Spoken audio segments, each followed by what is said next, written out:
Today on the Australian Music Vault, we welcome Steve Lucas and Cathy Green from X. It's a pleasure to have you both here today. Thanks for your time. Thank you. By way of brief introduction, I'd like to just paint the picture of the band X. Yep. The band X was one of the leading lights of the original Sydney punk band explosion in 1977. Yeah. So who was the original lineup of X?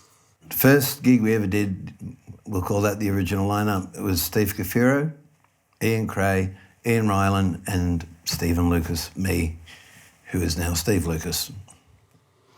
Because there were two Steves and two Ians, and then you were there was also Ian late and Ian later. Well, yeah, because they were both chronically late.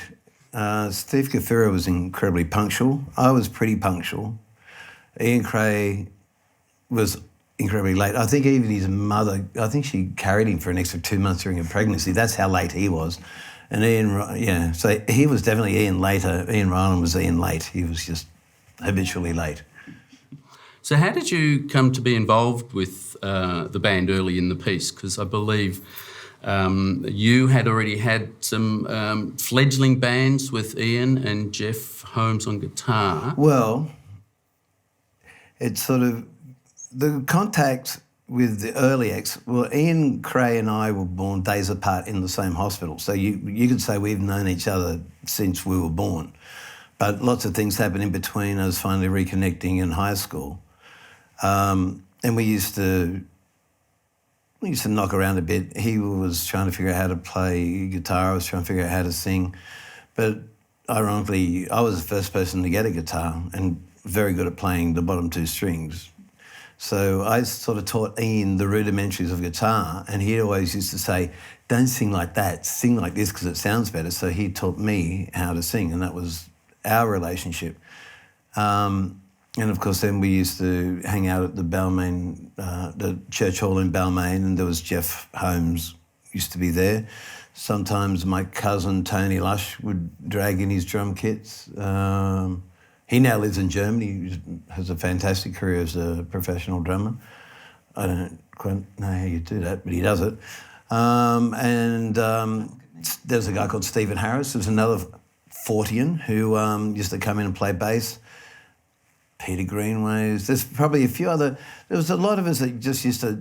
We weren't so much there to try and form a band. We were there because we liked playing music, and as each of us acquired a new amp or a new guitar or something, we'd all run down there and plug it in and see what we could do. But our main focus was on doing stuff like Eddie Cochran through to Led Zeppelin, Beatles songs, Rolling Stones songs, just The Who, massive Who fans. So we just wanted to play music and just have fun. We never seriously talked about doing anything band-wise. So then how did Ian Ryland come into the equation and say, hang on a minute, these guys are actually pretty good, I might form a band with them? Well, somewhere along the line we dropped, or Tony stopped coming, and this guy Eddie Fisher got involved. Eddie Fisher knew Ian Ryland. Ian Ryland had just been given the boot from Rose Tattoo and was looking for something to do.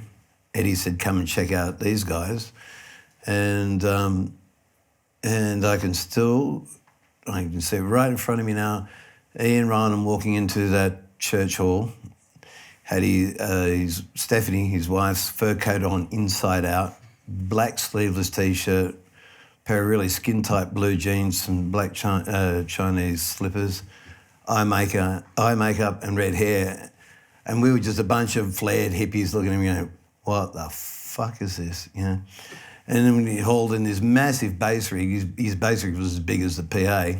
And then all hell broke loose. And with all the guitars, drums and stuff, I thought, there's no point in singing. And then I started screaming my head off, and there still seemed to be little point in that. So I left. And they sort of kicked on for a bit and almost got a band together called The Evil Rumours. But then Ed and Jeff had a falling out with Ian. So Hard to imagine. Ed and Jeff went off and formed the Gilts, which I think gives a bit of a psychological sort of profile into what was going on there. And Ian just went off and thought, well, we'll do something eventually. And then a fellow called Irish John, who used to play with a band called Ward 13, ran into Ian and Steve at a barbecue and said, hey, you guys know each other? Because, you know, Ian's a great bass player, Steve's a great drummer, you guys should get together and do something. So they had a bit of a talk. Then Ian got a hold of Ian Clare because he was local. By this stage, I'd gone back up to Armidale to hang out on a farm and take mind-altering substances. And I got a telegram saying, new band, bring voice, love near, which is Ian backwards. So no one as a post off would know, I suppose. And so I did. I went straight down there and we did a rehearsal in Steve Cafiro's basement. And then for the next 3 weeks, as often as we could, we'd get into the basement and then we did a gig at the Bondi Astor and that was that.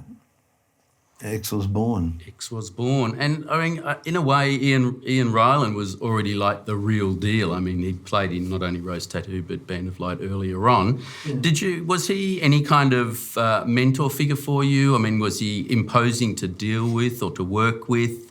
Or did you just slot into the scheme of things? Well, look, if I'm going to be perfectly honest, I thought, and so did Ian Craig, we thought that Bad Boy for Love was old man's boogie and we used to laugh when it came on the radio.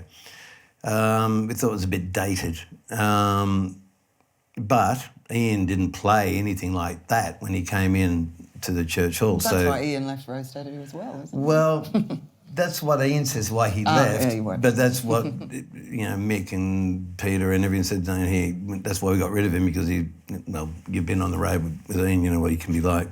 So anyway, it's probably column A, column B. But the thing was that, yes, Ian had a history and he'd been in the industry and so had Steve Cafiro. He used to play with bands like, not like Rose Tattoo or Buffalo, but he played with Ray Brown and the Whispers. He worked with the Easy Beats. He managed a band called Hush that had a few hits in the 70s. He was also very well versed in the industry. And even though, like, when we say that Steve left the band to sell real estate, he was actually partnering up with, what's his name, Alan Lancaster from Status Quo. And they had some music project in mind that actually never got to fruition because of Steve's untimely death, yeah. Okay, but immediately the band started playing, you were almost instantaneously ostracised by the establishment at large. Do you think that was as a consequence of what you were doing, or was it that whole rise of punk in 1977? We had in mind that we wanted to be a rock and roll band. And look, we didn't really talk about stylistically things very much. It's just Ian's amp sounded like that when he played the guitar. Ian's bass sounded like that when he played his bass. And because that was really loud, Steve would hammer away at the drums and then I had to yell over the top. But when we used to go out and see bands, the things that we probably thought we were leaning more towards would have been early AC/DC. But the punk thing came and for some reason it stuck to us, and we became a punk band. And it was either be punk or new wave, and then when you looked at Flock of Seagulls and all that kind of crap, you thought, well, we're definitely not new wave, so I guess we're going to settle for punk. And you attach the rock on the end of it, punk rock. But I think pub rock was probably more apt.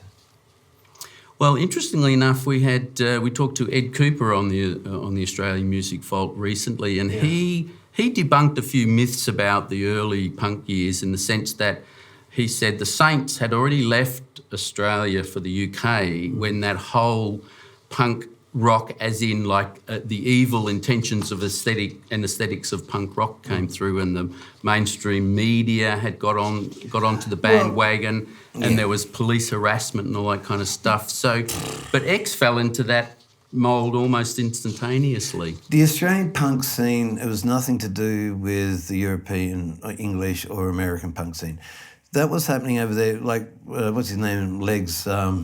Legs McNeil. Yeah, okay. He sort of started the punk thing when he started his little magazine, like we did with our own posters, only we didn't know he'd been going around putting up his little punk fanzine type things, same approach. It's just like we didn't know there was a band in America called X until years and years later. But the punk thing that hit here was taken from the headlines of overseas.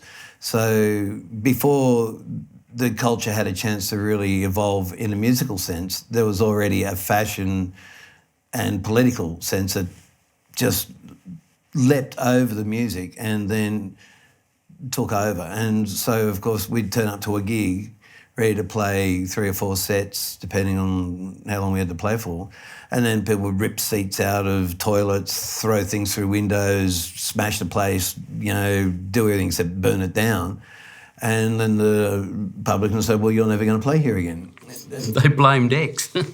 Well, you know, they said, it's your music, you're doing this to these people. And sure, you know, our music made people jump up and down and pogo and stuff, but we certainly didn't say, and now let's play Rip Out the Chairs and Throw Them Through the Window, you know, because that's a great idea. You know, we were musicians, we were political advocates. It was a heritage with the toilets, Harry. Well, yeah, yeah, one venue, they replaced the porcelain toilets with stainless steel ones, and the punks then ripped the stainless steel ones out. So then they just cemented over the thing. So if you wanted to go to the toilet, it was literally stiff shit, you know.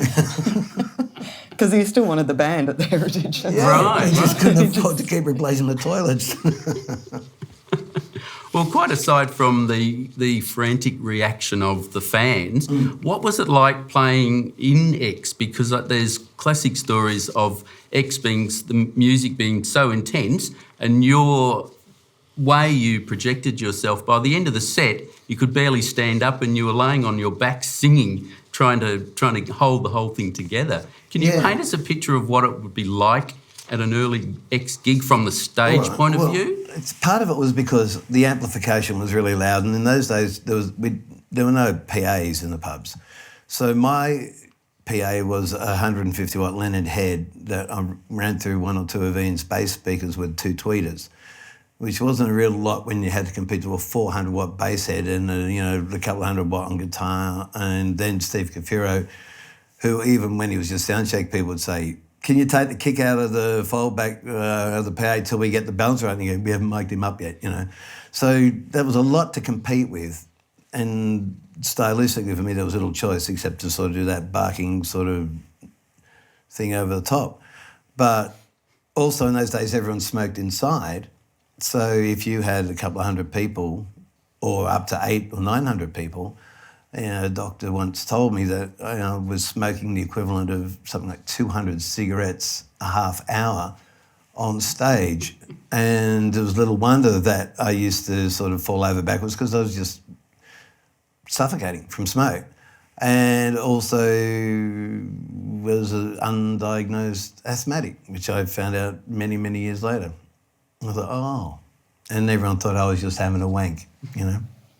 But you did used to, push the air out. I remember doing Waiting, and I think it was about the second gig I'd done up the Strawberry Hills and playing Waiting, and you would just start wavering and fall over, and I get up to go and help Steve, and Ian's going, he's faking it, get on the drums. But he wasn't. He just went straight off the stage and down the stairs. With the exertion. But I think more just running out of oxygen. Well, yeah, because sometimes you just think, how far can I push it?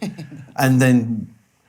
I did that a couple of times in the studio. The other band, someone said, "Give this really long scream. The longest scream you can do." I go, "Okay."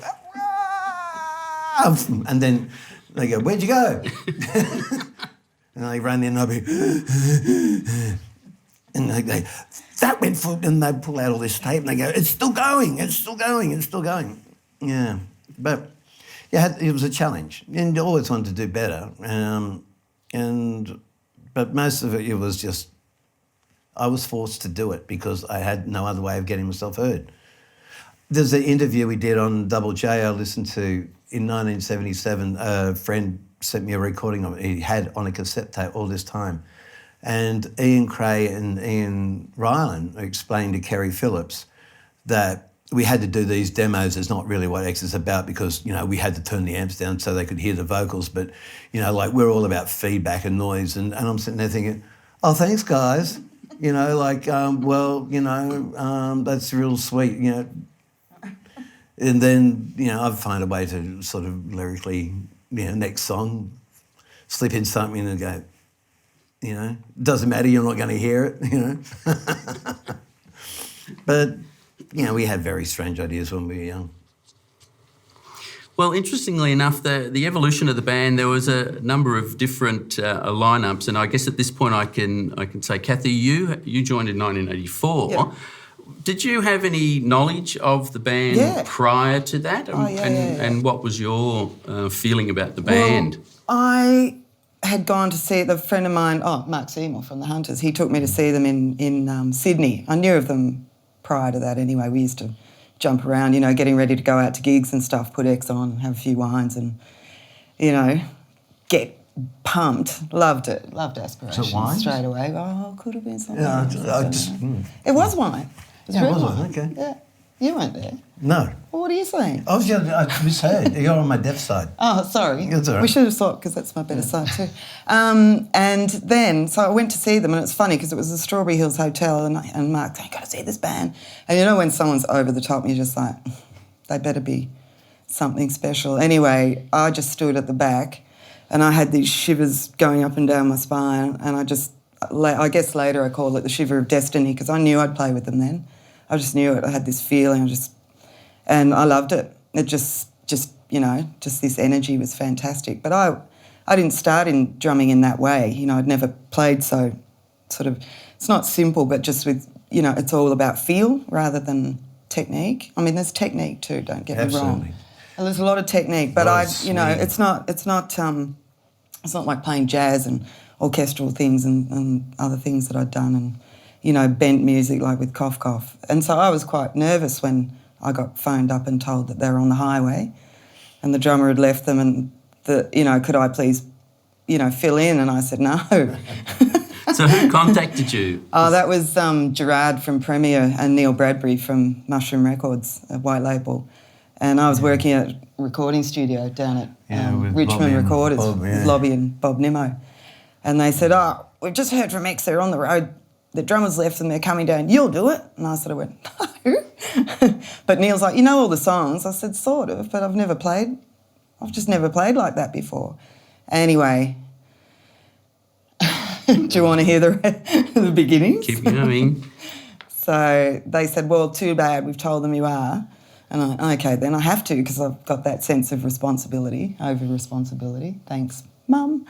Anyway, so I was pretty nervous. Met these guys about 6 p.m. or something when they got here, and Ian went scuttling off, and Steve came round and said g'day at the house, and we'll meet later. I think it was, what was the lane? I don't know, but Hardware Lane. Hardware Lane, yeah, because there's that big double door sort of industrial lift We had to lie in it or something. That went up into this space that was It was weird. It was not conducive to a fun time. No, it was really weird. So sort of got there, I think about midnight I got picked up to go there to rehearse, and Ian was there and he was flat on his back the whole time. You were pretty much... He was unimpressed. You were pretty much slumped in a corner. Well, we weren't allowed to play loud. Yeah. We weren't allowed to play loud in this space that was in the middle of the city. So all I was doing was like trying to get an idea of how the songs went, structure. You know, basically, and just feels for each song and just, work it out. So I was playing pretty quietly. Ian wasn't even playing, and Steve was just kind of, you were being... I was playing. You were being quite good. I think you were slumped. I was slumped, but I was and probably just trying to look nonchalant. 18-year-old me going, come on, guys, you know, like... Ian didn't want a cheap player anyway. Well, the tricky thing is that you did have a very different style, and we were very used to playing a certain way. I did. But it didn't take long for me to find out it was a lot easier to play with you than it ever had been for me to play with Steve, because he had a different way of doing things. Yeah, I different really accent the vocals a lot more than... And you had more of a backbeat, more of a swing thing. And I thought, oh, far out. Accent the guitar strokes. So all of a sudden But my bass drum would do up what Ian was doing. Yeah. So that would be working on Ian. Yeah. And the top half would be working on Steve and and I thought it was magic from the word go, because that's where I said, let's go around to the sound check and get there early, amp up and because really I didn't know if I could even do it yet. You know, it's like tippy-toeing through something. You know, tulips. Anyway, and I knew what they were expecting. So show up at the Jump Club, and Steve and I, and the PA's up and running and everything, and we're just powering. It sounds amazing, getting the feels down and everything, and the structure. And the next thing, Ian walks in, and you just see him sort of go, and he walks out the door. It's like, da-da, the door's part. Yeah. And Ian's there, and he goes, and he was coming in with an attitude, and the next thing he stops, and I remember playing, and I was just like, Anyway, because I wasn't sort of bowing down to these guys. Like, they didn't have that feeling for me. You know, they were just like, I had to fill in, do this job. And I liked X, but I wasn't thinking they were gods or anything. And Ian's there, and the next thing he's just like jumped up on stage, he's got his bass, and that was really good. It kicked in, it was powering away, the feet foldbacks going. Next thing, Bongo Starkey's up there with his big, you know, one of the old phones, brick about this size. He's like, Ian, there's a call for you. And Ian's like, oh, hang on, gets his bass off. And I remember thinking, that's really weird. It's like a mobile phone. Why doesn't he just take it there? No, he's run off the stage, nearly broke his ankle jumping off, run off, and it was Doug Faulkner out the front saying, I'm here with the drums, do you need me? And he's like, oh, I could see him. I think it'll be okay. No, that's great. No, be fine. Right. And that was it. But no, he was there. He was trying. Anyway, it's amazing because he's in there playing now. So he's finally got there. Well, that's what I said. And I love Doug. You know, like, it's about time. It takes a while, but I get around to balancing the books eventually, you know.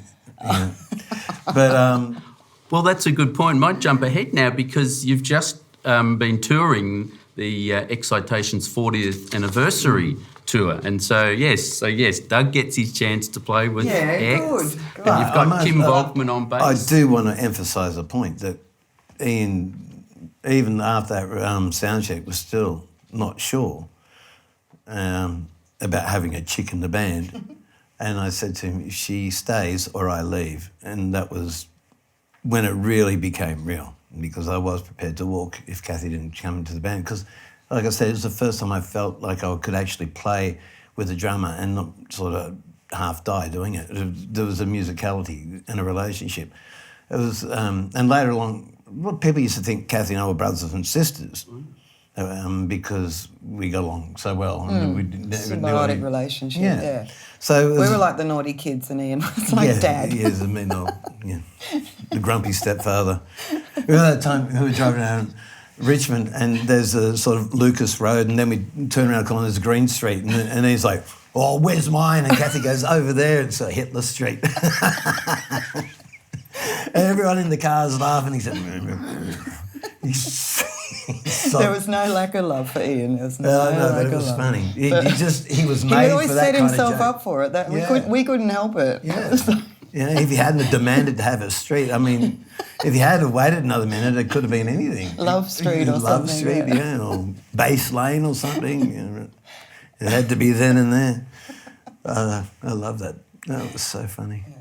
I was just mentioning that you're currently doing the X-Aspirations 40th anniversary tour, because you've done the X-Aspirations Best of X 1977 to 1983. The early years. The early years. Yeah. So there's definitely not so much a demarcation, but there's a definite shift in the musicality when you joined the band, Cathy. Yeah. But it's fascinating that you're still able to focus on those early years, because you'd already produced songs the nature of Degenerate Boy, I Don't Want to Go Out, Suck Suck, all those, Dipstick, all those kind of songs, and you were able to make the transition to the different style that Cathy brought to the equation. Yeah.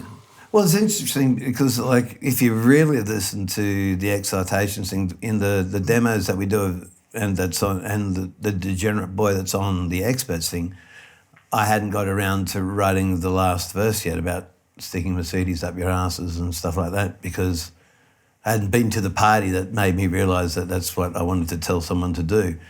So, you know, like apart from the musical evolution of when Cathy joined the band, there was also the progressive lines that, you know, as the songs played on, they developed themselves, they grew lyrically as well as musically, yeah.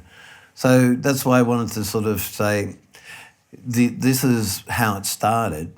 And the only thing that I was really annoyed with that is I couldn't get anything with a decent sound quality with Jeff Holmes playing. So that really, yeah, that bugged me. But since I've put that out, someone sent me this message via Facebook saying, we were going to make a movie about X in 1978. We've got all this sound recording from the Royal Anthem with Jeff Holmes playing guitar. And I'm like, there's volume 2.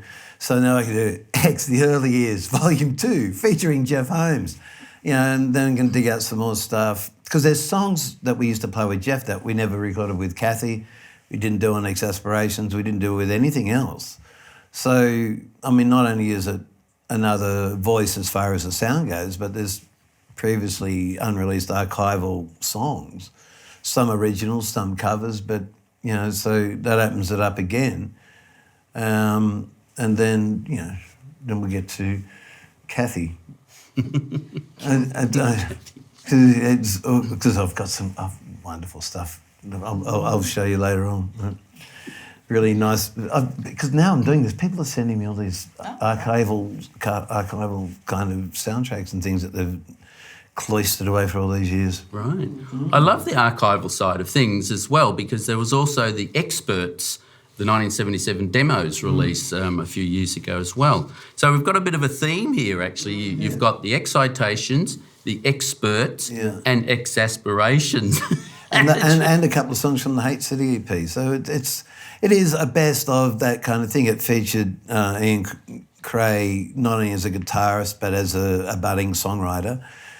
The relationship between me and him, the relationship of Ian Cray and Ian Ryland writing together, then the influence of the three of us writing together, and then moving from that, a nod to Peter Katonch for the time he was there, and then sort of finishing up with what ended up with being the Ryland-Lucas combo, you know, and we knocked out 120 songs or something together. That's an amazing tally, actually, isn't it, Steve? If only I could remember the other sort of 110. Okay. No, actually, it's funny, when we went to Canberra, for some reason, songs that I associated with playing in Canberra maybe in 1980 or something, some things start popping into my head. I thought, I haven't thought of that for a long time, you know.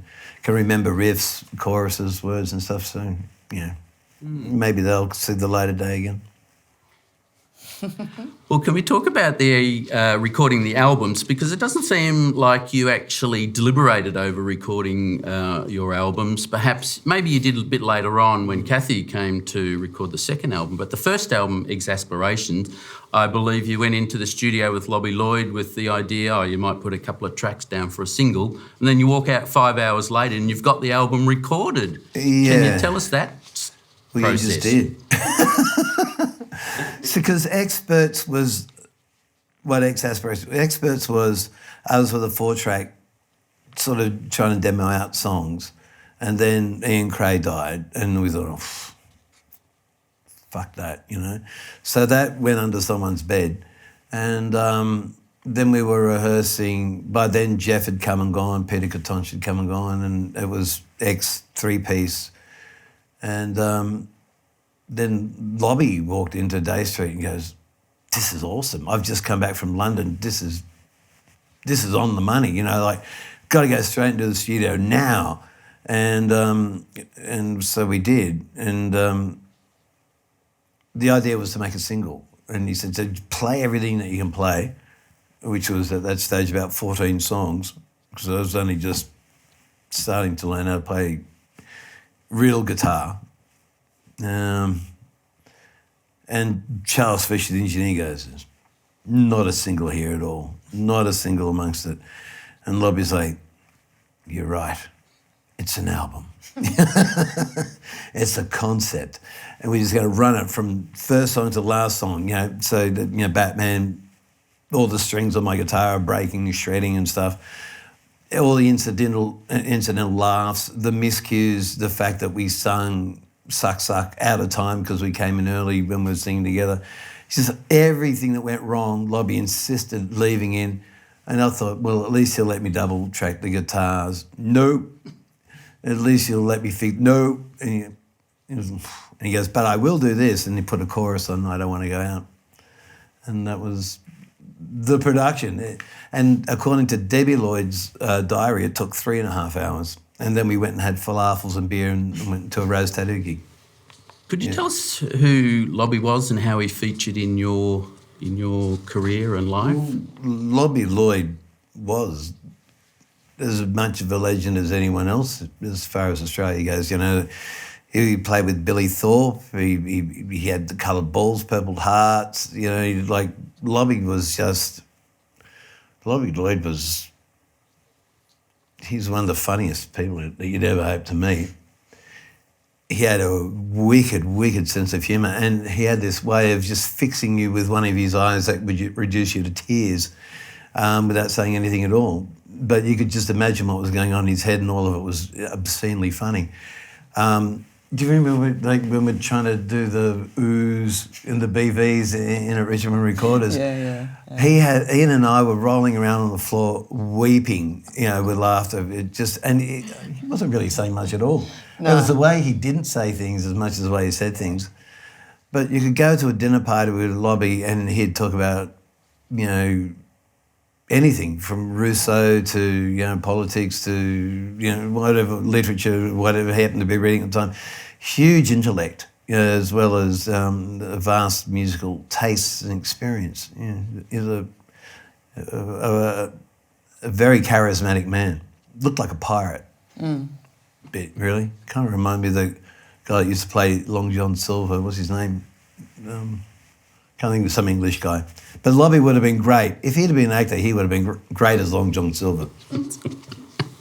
I can picture him in the studio with his eye patch on. And a parrot on his shoulder. Yes, that's right. With a joint hanging out of its mouth. Exactly. I remember At Home With You when we were recording with Lobby, and he just, you know, his energy is, he's so quick, you know, he was so quick in the mind, and he'd just be going, hang on a sec, we're just going to cut that bit out, and everyone would be going, oh, should we? And he'd be going, and it was like on the 2-inch, splice it back together, perfect, you know, within seconds. And his skills were incredible. Yeah, he'd do that, and then he'd turn around and go, really belt it out, Lucas, and so I'd scream my guts out. He goes, do it again. And, say here, he could be harsh, but he'd make you laugh while he's being harsh. Cathy, can you tell us the story about Lobby when you recorded At Home With You, where he leant too far back on the chair at the console? I was just remembering. I can't quite remember all the details, but all I'm seeing in my mind is him. There was something that happened that made him laugh, and he just kept going. What was it? It just must have been you. It was something. Anyway, he just kept going back and back and back, and the next thing we're looking over, and there's just Lobby's legs in the air, and then this thumb comes up. Oh, that's right, because we said, it was the best take we've ever done. Damn it, you know. But Lobby would always press the record button. We thought we were just rehearsing it. Yeah, he recorded everything. And everything. And then he was just laughing because he'd actually got it, and we were going, but we didn't get it. And then this thumb just comes up and goes, got it, you know. So it was just, I don't remember all the other details with it, but I do have that. I don't know why you thought of that, because that's what I was thinking of him with his legs up in the air. Do you remember? I do remember. Funny little feet. It was always funny. Yeah, he could have tell you the most, he could come in and say, I'm really sorry, Steve, I've just heard on the phone your mum died, and you just laugh. Well, you know, because he just had this way of saying things. You think, it's so funny. I don't know. It's just very hard to take seriously on so many levels, except music. You know, if you said, no, you can go harder, then you think, maybe I could. You know, maybe. You know, you didn't question his musical sense of direction or his production values at all. You know, he knew exactly what he was hearing, and he knew exactly what he wanted to hear, and he knew how to make you do it.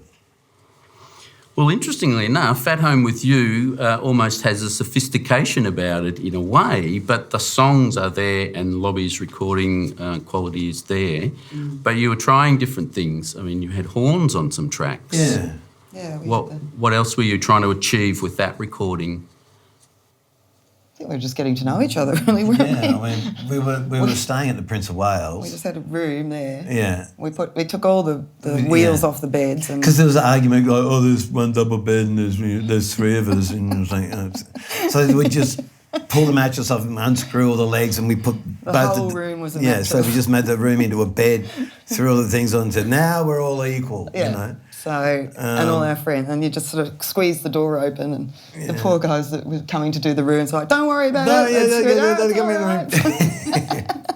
They were very scared. So it was we were like doing that. 2 weeks there. Yeah, and recording, doing gigs, going to the studio, and I'd just met them, you know. It felt like I'd really just met you. I'd done the one tour, and then Sydney, and then we came down and did that. So and we were doing gigs for the Hunters by that stage. Were we?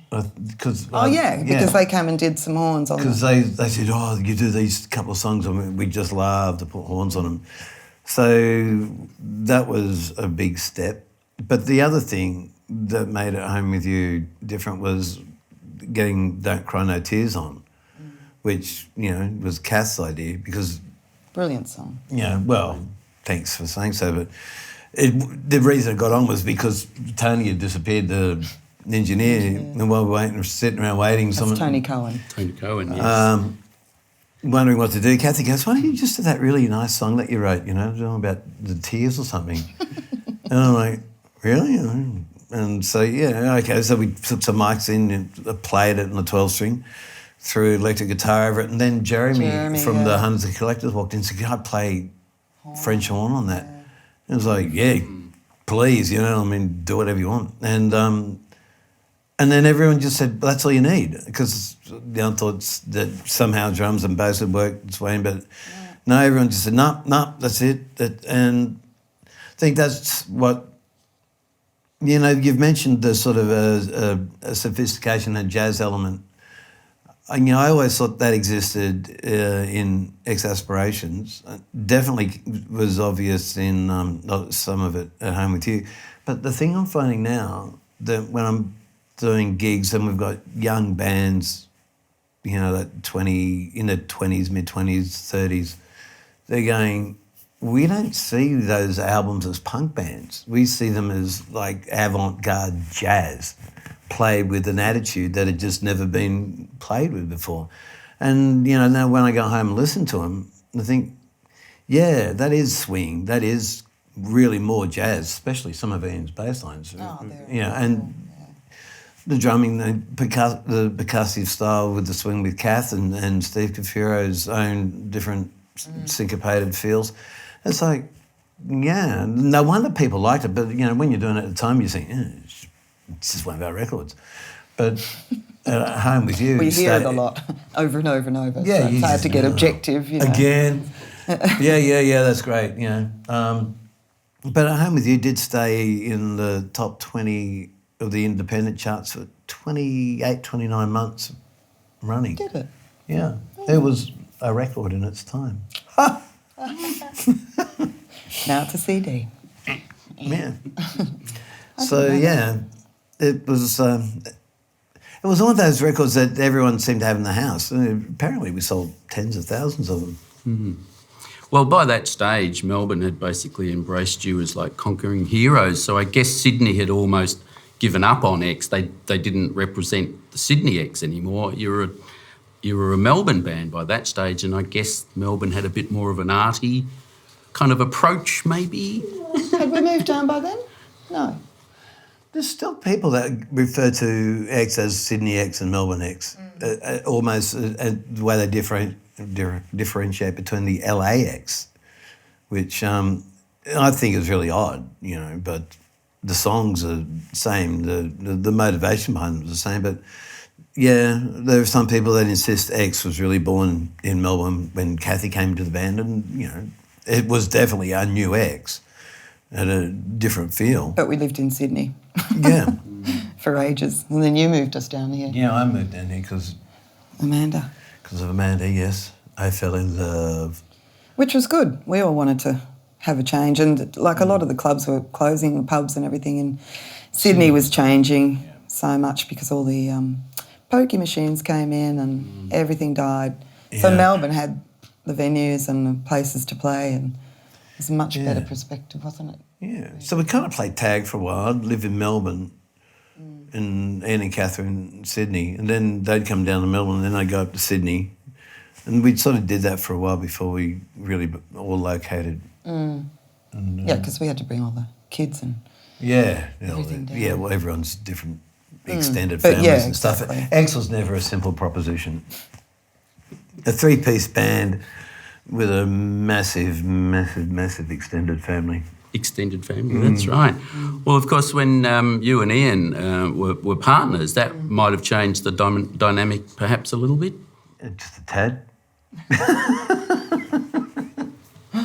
Tell us about that. The easiest way is, okay, I think this is the most diplomatic way. When we were all happy, we were all happy. Yeah.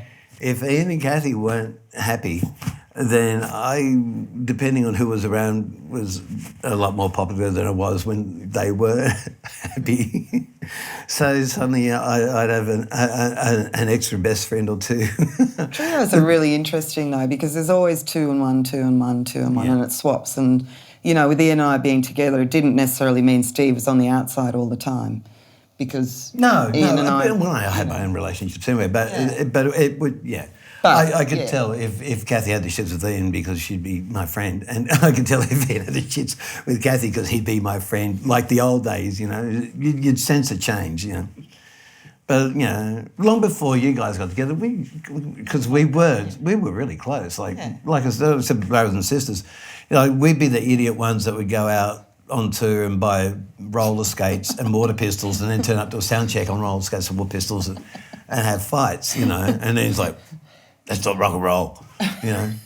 Or, you know, we'd go to the snow and we'd be the ones on the toboggans, you know. Going off roofs and things. Going over people's houses and... Ian would be asleep. Yeah.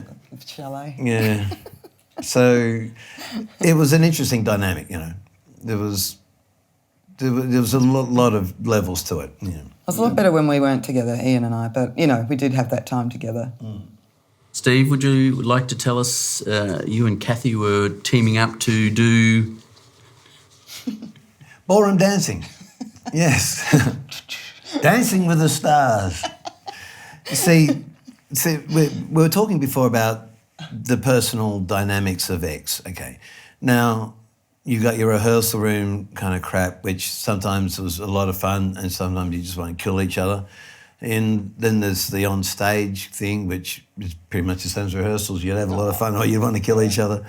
And then there was the not on stage. And Ian discovered golf, which I thought was hysterical.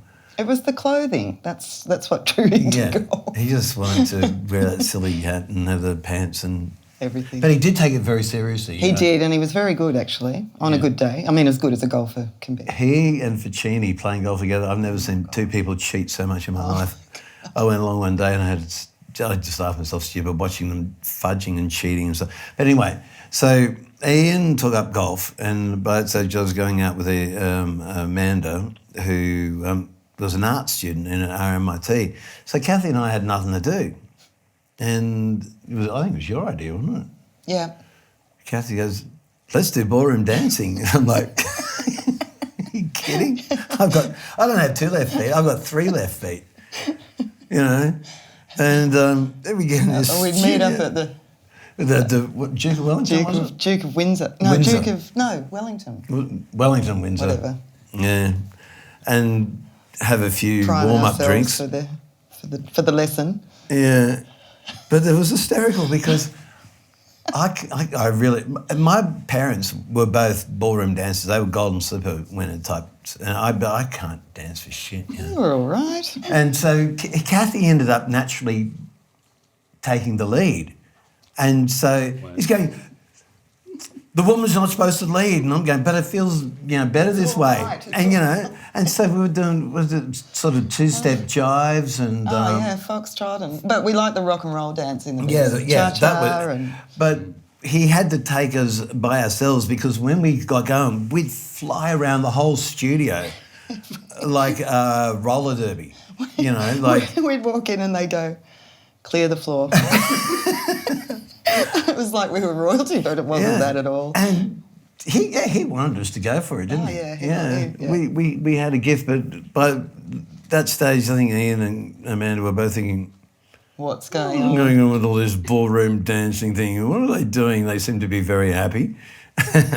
And we'd practice at your place and put all the furniture back and then fall over all the furniture. And do the Bossa Nova to Elvis Presley records and stuff. Can you just sitting here, imagine us Bossa Novaing and doing a two-step, jive?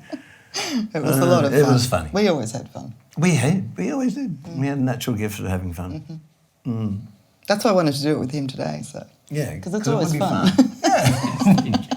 Otherwise we just... in any way. Yeah. And that happened, and then that happened, and then we're home. Well, perhaps, Cathy, you might mention why you're not actually in on the X-Aspirations tour. Steve said, Steve gave me every opportunity, and that's, thank you for that. I never did get back to you with that message. No, but I did say, if you don't get back to me, I'll take that as a no. Yeah, but I meant to. I just didn't know how to use Messenger at that time. So I didn't know. I haven't had your number for ages. But anyway, it just kept going on and I kept forgetting and everything. And then I don't have the time, basically. A single mum, sort of basically full-time, and live down the coast. And to get back up and do the rehearsals, it's not that I don't want to, it's just that I don't physically have the energy and the time and the space to do it, and then be able to go away, the dog, the kid, schooling, the job, everything. It's just, very unpunk-like now.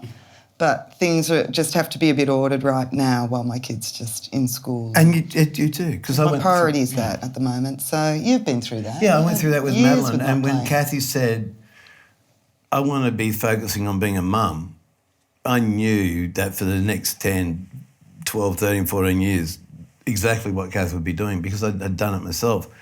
I did a couple of national tours with you when he hadn't started school. Yeah. With X, about, eight years ago or something. And that was, and that was, that was fun. As far as disasters go, it was a hoot. But it was really hard, with the child and everything. So I just sort of just put the sticks over there for a while, put the bass over there for a while. And, I did stop my own band as well. So just to sort of... move down there and be him. There you go.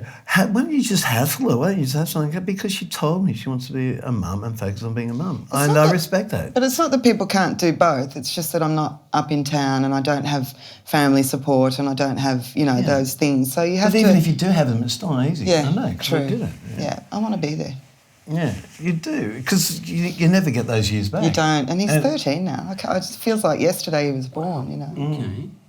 Because I remember the last tour seeing you guys on was when you supported the Saints at I believe it was the Forum, and then you did some gigs at Ding Dong and other locations. That was probably about 8 years ago, wasn't it? Was it? Because that was with Kim as well. Kim and I. Yeah, no, because it was. The Forum was with Kim. Yeah, it was with Kim, but was that...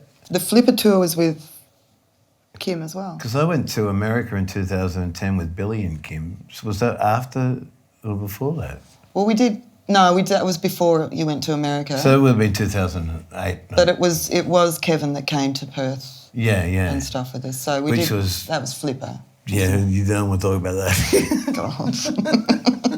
There's some things we can't talk about on film, but they were very fun. We do have family and children and stuff that are still living, so yeah. we'll skip Flipper and Perth and move on to anything else. How about you tell us going back a ways, touring with the Ramones? Maybe is there some? Well, we only did one gig with the Ramones. Yeah, that was at Cargo's in Perth. And what year were we talking about there? Late 80s? Late 80s? Yeah. Oh, no, 90s. Early 90s. Yeah, then. 90s, Early 90s. Well, anyway, we're doing this gig in Perth. statistically, it was the most damage I've ever done. I broke 69 strings in 9 days, broke the neck off 2 guitars and destroyed a speaker box. It was hilarious because we had this roadie that we picked up there. He was going to be our stage roadie doing all the Dave. strings. And they called him Shaky. And we go, I wonder why it's called Shaky. It was fantastic, the first couple of gigs. Amazing, quick as, blah, blah, blah. Get to the Ramones gig. And then we find out why he's called Shaky. Yeah. Steve broke every string on his guitar. Ian broke, I think, 2 on the bass. Didn't have a spare guitar, did we? No, it did, but I broke that too. But you broke all them. Yeah. And then we asked the Ramones... then the amp busted. And then we asked the Ramones if we could... Well, the roadies asked the Ramones if we could borrow their... Like, no way, man, because... Well, even though I had a look and they had 1 amp and then all these other empty shells that were just... I thought, oh no, I wonder, because if I had it plugged into any one of them, they wouldn't have worked because there's no transformers even in them. But we started playing with good intentions. But no, even though we got there and they said, you're 15 minutes late, the doors opened at blah, blah, blah, but we're not on till 9 o'clock. Who cares if we're 15 minutes late after the doors open? Well, that's, just not on. And then the Ramones all had their own separate managers who all stood next to each other. So a Ramone A would say, can you tell blah, blah, blah that blah, blah, blah, blah, blah, blah, blah. And then his manager would say that to Ramone B, who would then say, it was just, we think, this is stupid. And all their little jackets lined up in the band room. Steve was going to short some of the sleeves when they went to put them on. Anyway. We were silly. So we went on stage. We loved them though. I'm not saying, not dissing, it was just the way we are. We worked, yeah. So short cheating the Ramones, the jackets was a fun idea. Anyway, so we got on stage and started playing and just everything started going wrong. Strings were just breaking left, right and centre. And without meaning to, I just said, hey, Dave, catch this, threw my guitar and then went poof, and then it went doing and popped off. And it was like, give me the other one. And he hadn't finished restringing that, so I've got 5 strings that aren't even in tune. Ian and I played, I think, nearly the whole gig, just 2 of us. And I'd sing. And you sang every now and then, like 2. Ian only had 2 strings as well, so I can't tell you how long I Like You and You Like Me went on for. And every now and then I'd get given another guitar, and he'd go, it's 6 strings on it, it's all in tune. I go, great. Start playing, I was doing Dream Baby and went tonk, 1 string in the side, tonk, another string, tonk, and like 3 strings in one solo. I was like, and I threw that one away and the neck broke off that. And so I'm sitting there, I walked off stage and said, get back on stage and sing. So I came back on stage to sing and that was really boring.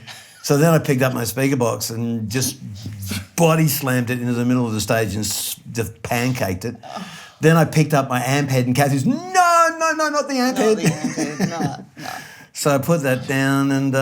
Then how did you end up coming down the stairs? Well, that was... then we went to the band room and started to get really drunk. That's right. Yeah. And then I think you punched one of the Ramones managers. Really? Yeah, I think so. Ian was going to punch one of the other Ramones managers. And then I thought, enough of this, and I was pretty tanked by then anyway. Probably because they wouldn't lend us anything. Yeah. And so I started to walk down these stairs. And the way this venue worked, there was 3 staircases, and then to the side of the stage is where I think there used to be like a big industrial elevator or something. But anyway, there were 3 steps and they cut them off because they no longer use that. That was just where if you're standing on the stage and wanted to have a quick splash, you just did it over there, or a quick dump or whatever. So anyway, I thought I'm going to go down and watch the Ramones from the side of the stage, and went and fell down 3 flights of stairs. You slithered past them. Laid at their feet. And I look up and there's these 4 guys, looking at me with their sunglasses on, leather jackets in their hair. And they go, oh my God, who's that? And they go, that's the lead singer from the other band. And they go, oh my God. And I go, that's nothing. And went to walk down this other set of steps and just... I was gone. And the last thing I heard was, oh my God. And my foot got caught in this banister and I hang upside down and I could smell the feces and urine of God knows how many years of roadies and people in this pit. Oh, and I thought, what do I do? I ended up having to crawl up my own leg to get out of this pit. And that was the Ramones again. And the worst thing was, like, I hadn't been back to Perth. My folks lived there. You know, they're all there. So they didn't live there then, but all my family are there and everything. They'd all come along. They were all excited, you know, the aunts and the cousins and everything, and they're all fresh-faced and they're just going, wow, that's a really unusual band. But some people said it was the best gig they'd ever seen. The best gig. That was the most shit gig, you know. But it, you know, I'd say it was performance art. It was hilarious. It was, So we didn't get us to tour with them anymore. No, they didn't. And the big difference between a band like the Ramones and, say, Iggy Pop is when we supported Iggy Pop at the Palace, I was pretty reckless with my guitar and smashed it to pieces again. And my brother was recounting the story to me the other day. He said, you know, like, you could see him walk on stage and he was looking around, he's picking up bits of your guitar and passing them to the stage ready so you could, in case you want to reassemble it, you know. See, that was a difference. Iggy was cool. Iggy was great. He, you know, like he thought, that, you know, He watched while, like, we did our last song and they were starting to close, or we were doing our last song, they were closing the curtains going, that's time. And the whole audience just lifted them up because we were still playing. But they're, you know, it's pretty serious when you, like, you know, the other people in the other band want you to stop, and that's it, especially if it's an international. Well, Iggy was on the side of the stage going, and we finished the song and, you know, like, please, let us finish. So it was hard not to do another one. Ian probably started to do another one. But that was Iggy as well. But, yeah, and so there is a difference, you know. And that's all I wanted to draw that comparison between a bunch of people with fake amps and who didn't talk to each other that presented a solid unit. Yeah, great song. Compared to someone like Iggy Pop who's totally outrageous and stuff. But when it came to someone's broken guitar, would take the time and effort to pick up the pieces so you could put it back together again. Yes, lovely chap, gentleman. Sounds great. He even said excuse me when he stepped over my prostrate body in the. When he just ran through. Excuse me. Oh, who's that? That was Iggy Pop. Oh, okay. I think he's a hero. I think he's a hero to everyone, Iggy Pop. But now, Steve, you touched on something very briefly earlier on when it looked like Cathy was going to join the band, and you mentioned that. Ian didn't like the idea of getting a chick in the band, a girl in the band. Yeah. But I wanted to direct this to Cathy, actually. Could you talk a little bit about your feelings? I know it's perhaps it's an overused subject, but the role of gender in a rock band as a drummer, did you have any kind of sense of there was some kind of difference? Yeah. No, I didn't when I was younger because I mean, I've always said, and usually in interviews I've always said, I've never been a boy, so I can't see it from that perspective, and I've always just been me, not boy or girl, been a drummer, playing drums. I do see where there is differences now in hindsight in terms of what you can get away with, what people will expect, how they expect you to be. Like, you can't get away with the same things that cheeky monkeys like Ian could get away with. There's no way I could do some of the shenanigans he got up to and be treated, like a person the next day because you're just not allowed to as a woman, are you? Be certain ways. And without going into intricate detail, but I do really see the difference now. Double standard. A double standard, definitely. But the men I've played with, and I've played with a lot of boys and women in my life, there's never been any sexism or, anything like that going. They've never put me down. So I've never been, treated that way, except in the industry there's been those sort of ideas, but certainly not by the people have played with, and do play with. I didn't really even know that. I mean, Ian was probably just wanted to get into my pants. He did? Yeah. So he said, that's probably I why don't know he had me in whether the she's band. a good drummer or if I just want to fuck her. That's a direct quote. And that was just prior to I said, if she's not in the band, I'm out. To be perfectly blunt. No, I know that. I know that. But I did win him over with my skills on the drums. Yes. Not and just you were in bed. A very attractive young lady. Oh, thank you. I was young once. Yes. But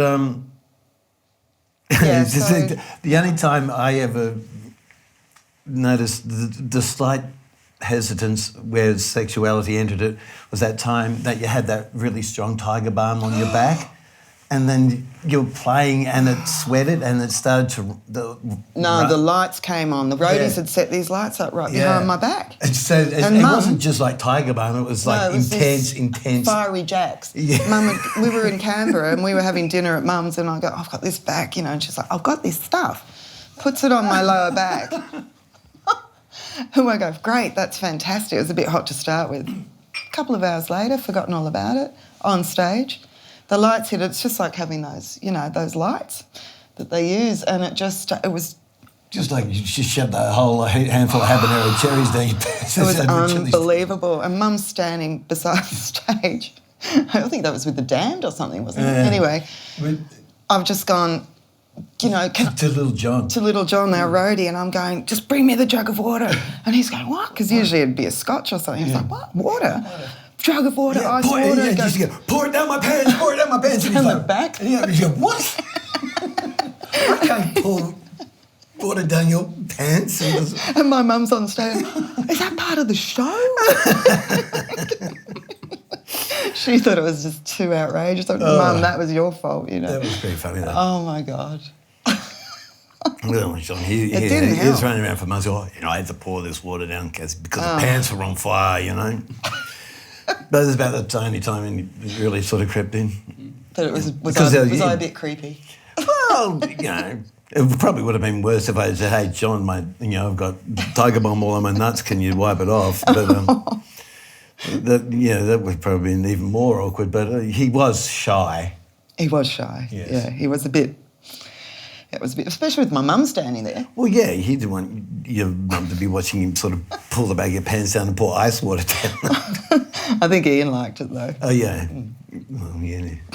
But I guess that points to one aspect about the whole, I guess, maybe the punk rock kind of approach is that this idea of empowerment for women, perhaps, Do you see that?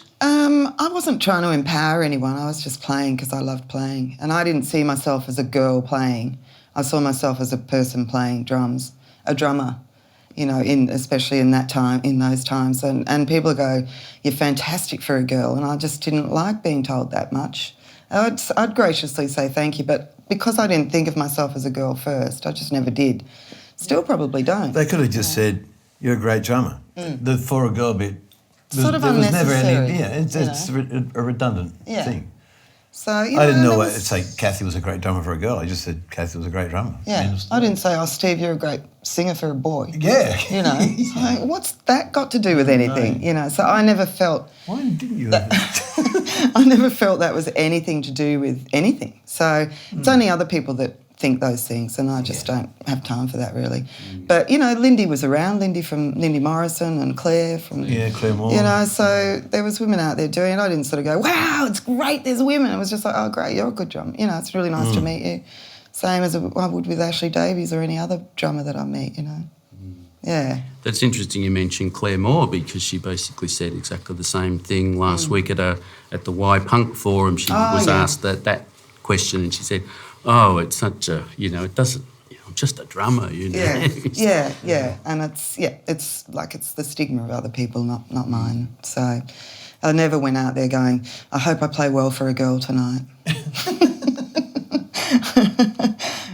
Ian used to laugh because I put my clothes on and, I hated that sort of the sexuality of it, but I know it's part of it as well. But when you're young, you kind of really bits when you're hitting the bouncing the bits, busty substances, and I'd be there in front, and he used to just laugh because I'd be there going, "Does this top jiggle too much?" Those sorts of things. And tape them down. And it wasn't or that I wanted to negate being a girl, but I just didn't want it to be the thing that everyone was drawn to before they were just hearing the music. And I think that that worked for us in a way. Yeah, I think that. You conducted yourself with modesty and like a real lady. Apart from the water down the bum. The ice water down the pants, yeah. Thank you very much, but we all kind have sir. moments. Yes, don't we? Maybe not. Cathy, I've heard various stories, but would you like to tell us about the burnt bass guitar? Do you mean the infamous Ian Rylan Fender Telecaster bass? That's right. Yes. I can tell you a little bit about it. I was there. Ian and I had a fairly torrid, up and down relationship. It was very passionate when we were together for the 7 years. But so Ian used to like to wander. He'd have a few drinks after gigs. He's a passionate man and be gone for a while. And it was quite early on in the relationship. So, well, no, it wasn't actually. We'd moved to Melbourne. We were in Melbourne, had the kids, all that sort of stuff. Like there was a lot of things that we didn't have kids. He had kids, and they were living with us. But you're back in Darlinghurst by then, weren't you? No, this was all in Elwood. Oh, was it? At the Elwood Scott Street flat. And yeah, it just got to this point where it was too many days. And I think I'd had way too much of every substance under the sun and alcohol myself, and rolled a big fat cigarette with a few things in it, and then I just started looking at this bass, and I just started seeing it and going, I'm going to kill you. I'm going to kill you. And I just turned on the stove and, it was gas, and put the bass on there and thought, that's it, I'm killing him. Anyway, I came to at some point, and just the whole room was full of smoke, and I thought, Jesus, what am I doing? Like I'm killing Ian. And got it off. So, it was... Anyway, I just couldn't believe I'd done that. And I put it in the corner and sort of behind the door as he came in. And I just, I was panicking. Anyway, Ian finally came home. And I was just sort of, really scared shitless from doing that. And he opens the door and he, of course, I don't know why, but it's the first thing he saw, and he just goes, oh, I never knew how much you loved me. And I just kind of went, oh, thank God, and we were, because I thought he was going to kill me, really. I mean, physically kill me for that. And so he was great about it. And he just, once again, the relationship went to all sorts of other places and levels. He was a funny fella. You never knew how he was going to react. No. You could do something like that and he'll go, oh, that's an act of love. I remember when I broke my arm. Yeah. He walked in and as soon as he saw my arm, burst into tears. But at the same time, he could do the most... horrendous things. Soul-destroying things to you. Yeah. And still say that it's because he loved you. Yeah. I just rip your heart out and I'll just do this and throw it in a bin. But it's all because I love you. And then you go, you bastard. And then he could do the cry on command thing, which... He was amazing. It worked for a while, but Should have been an actor, Ian. Yeah. He really was a very good actor. I learned to laugh at that early in the piece. Mind you... What? Mr. Wavering on stage. Yeah, but I wasn't faking it. He liked to think I was faking it. Exactly, because that's him. Because he liked to put on a show. And I made this comment about Ian, and I didn't mean it offensively, but I could see how some people might have thought I was having a dig. But Ian did have a natural talent for stage setting and arranging his life so he could be like the leading man in the role of the stage of the scene he was playing at that particular time with whatever the audience was. Yeah. It was like an unconscious gift. And, at times it could be very entertaining. At times it could be infuriating. I broke my hand twice punching him in the head because I got tired of it. But Cathy set fire to his bass. I punched him in the head. But we all lived happily ever after for a while. And believe it or not, it's what is it? 11, almost coming up to 11 years since Ian died. Yeah. 11 years at the end of October. What are your emotions about that? Because Steve, you'd already also had your school friend Ian Clare, who was the original guitarist, had died. Clare had died, which that was a story that took nearly 30 years to unfold. It was. Because, I was just told the next day Ian died of asthma in his sleep. Then a couple of months later, we had a hit, but it was dud stuff. No one got off on it. And then when I moved to Sydney when my daughter was about 4 or 5 years old, I was walking around the old neighbourhood where I used to live, and I was walking past, I said, that's where my best friend Ian Clare used to live. And this young lady came out the door and said, "Oh, Cindy, did you say something about the Crays?" And I said, "Yeah, that's where me and Crays live." And she goes, "Are you Steve?" And I'm like, "Yeah." And she goes, "It's me, Kelly, Ian's niece." And it's like, "Oh my God," like, "What, do you live here?" And she goes, "Mum, Ian's mum's still in there." And by then she was ancient. Wow. So she come and have a cup of tea. And it was kind of weird, because I remember the day that he died, I went round and she said, there weren't any drugs involved, were there? And I said, well, to the best of my knowledge, what I was told, he died in his sleep, asthma, pleurisy, and all this things, they all combined. And I honestly don't think it had anything to do with drugs, and because that's what I was pretty much told. And then I found out that after the stuff that didn't work for anyone and Ian had gone off, Ian Clare was supposed to be with this girl called Shelley, and she went off, I think, with Mick Cox or something. And Ian rang his dad about 2 o'clock in the morning and said, "I need some money." And he's so, "Well, what do you need money for?" And he goes, "It doesn't matter what I need it for, I need some money, bring me some money." So his dad got in the car, drove across about 2 o'clock in the morning, gave him $60, which was enough for probably about half a gram of smack or something, and went back home. And that's when Ian did whatever he did. Yeah. Whether it was accident, intent or not, well, that much I'll never know, but it took me like 30 years to find out that, because his mum told me, because his father blamed himself for his death for the rest of his life. And yeah, so that was really weird, I still have very mixed emotions about that.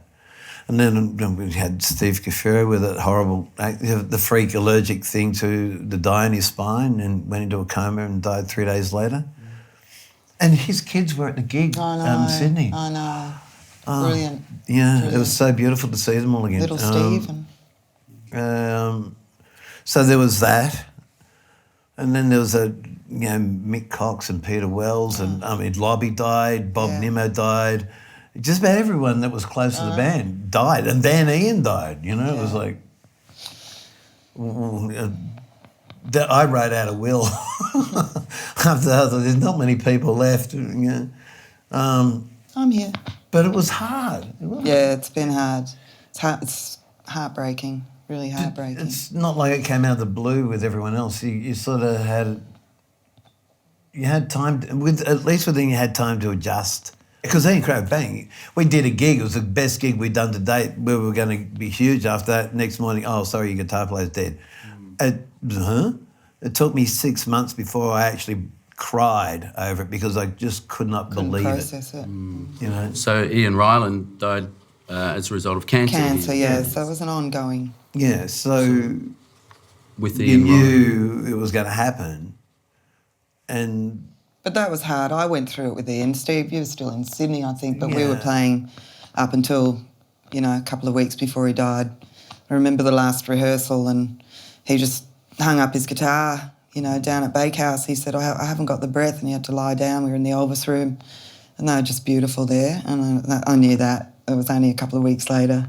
Yeah. That was over. It was really sad. But you did get time, though. Yeah. And he wasn't young like Ian Cray. Yeah. He'd had a full life. Always going to miss them. He had children and stuff.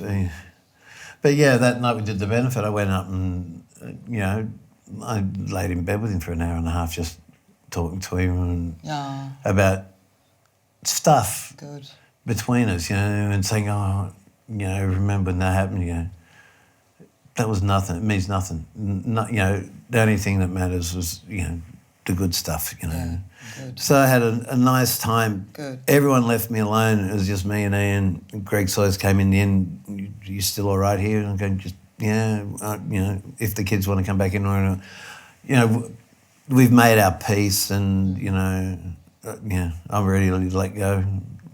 And it was, like I said, at least there was time to prepare. You could say goodbye. We never had that with anyone else. Everyone was just bang, bang, bang, bang. So there was a small mercy, but it was a mercy. Yeah.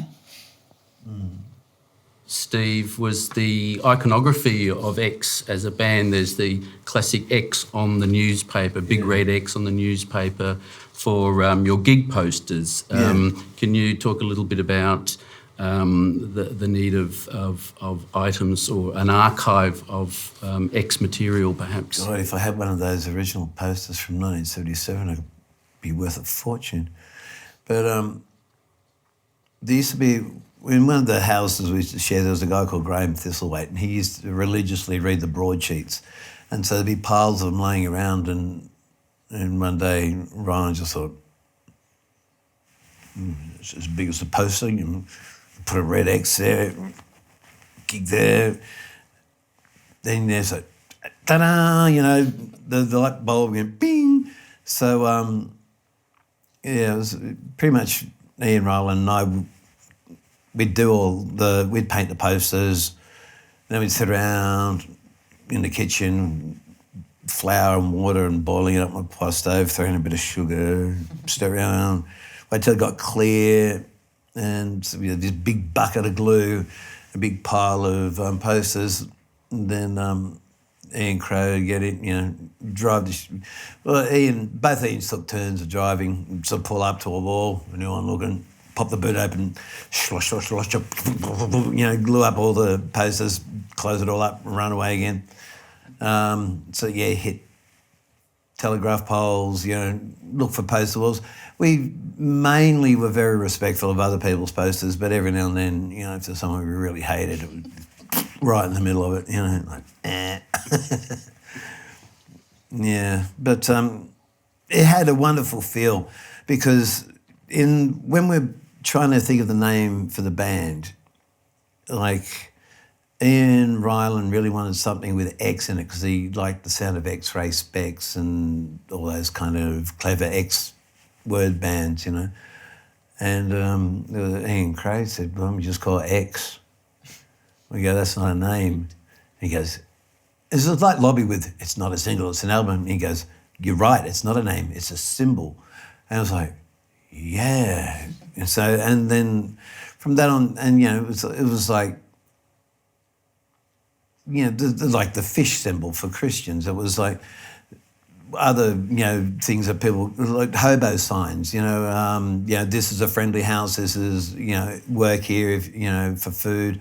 It was like red X on a pole with a date and a venue was where you went and you knew you'd get a certain quantity of music for, $1 or $2 and no more at the door, and you'd have a great time, So that sort of, I've gone back to that with the posters for the 40th anniversary because they were more the essence of X than anything else, because there was that sense that you were sitting around plotting a revolution, like defacing, like a well-known, respected newspaper, and it was like wiping your ass with it. You couldn't have been more disrespectful, and then putting it up as art.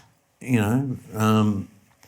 was a great feeling, and since I saw Joanne Cafero the other night, I said, how your dad used to manically record all the rehearsals?